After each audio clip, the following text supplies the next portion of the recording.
Yeah Shekhar భాష నా పైన ఫిజికల్గా అటాక్ చేశాడు అండి. నన్ను ఫస్ట్ కడుపులో తన్నాడు, తర్వాత నడుము మీద తన్నాడు. 12 స్టెప్స్ కిందకి పడ్డాను నేను. నా బ్రెస్ట్ మొత్తం కార్నర్ ఉన్న రాయికి తగిలింది. పోలీస్ కంప్లైంట్ ఇవ్వడం జరిగిందండి.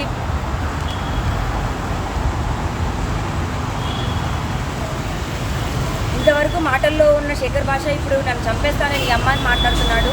నాకు ప్రాణహాని ఉందండి. మొన్న రాత్రి కూడా మా ఇంట్లో కిటికీల వైపు రాళ్ళు తీసుకొని కొట్టాడు. నాకు భయం వేస్తుంది. నాకు ఏం జరిగినా సరే శేఖర్ భాష మాత్రమే కారణం అవుతాడు. ఎంత పర్సనల్గా తీసుకోకపోతే శేఖర్ భాష ఇన్వాల్వ్ అయ్యి మాట్లాడుతున్నాడు. మరి ఎన్ని డబ్బులు ముట్టాయో, మరి మగజ తానిముత్యం అంటున్నాడు. అవేమి నమ్మొద్దండి. అండ్ ప్రీతి ఉదయ్ మాట్లాడుతున్న ఈ మాటలు ఏవి కూడా నిజం కాదు. నేను ప్రతిదీ నిరూపించుకుంటాను. ప్రీతి ఉదయ్ వాళ్ళకి నాకు ఈ డ్రగ్స్ దానికి అసలు ఏం సంబంధం లేదు. ఒక డ్రగ్ కేసు అన్నది ఇన్వాల్వ్ చేసి నన్ను ప్రిజన్కి పంపించి దాని నుంచి నన్ను బయటికి రాకుండా పీడీ యాక్ట్ అన్న సెక్షన్ వేయించి నన్ను జైల్లో ఉంచాలన్నదే వాళ్ళ ప్లాన్. నేను జైల్లో ఉన్నప్పుడు ఇల్లు ఖాళీ చేసేసి కుక్కల పిల్లలు రోడ్డు మీద వదిలేసి రాస్తారు ఇంటి తాళాలు వేయాలన్నది శేఖర్ భాష నా మీద ఛాలెంజ్ చేస్తున్నాడు. ఇందాక కూడా నన్ను తంతున్నప్పుడు కూడా నీ అమ్మ నువ్వు జైలుకి వెళ్తావు, నీ అమ్మ నేను చంపి పడదొబ్బుతా అని మాట్లాడుతున్నాడండి. శేఖర్ భాష ఇంత ఇన్వాల్వ్ అయ్యి మాట్లాడడం కరెక్ట్ కాదు. నాది ఏమున్నా సరే రాజధానితో చూసుకుంటాను.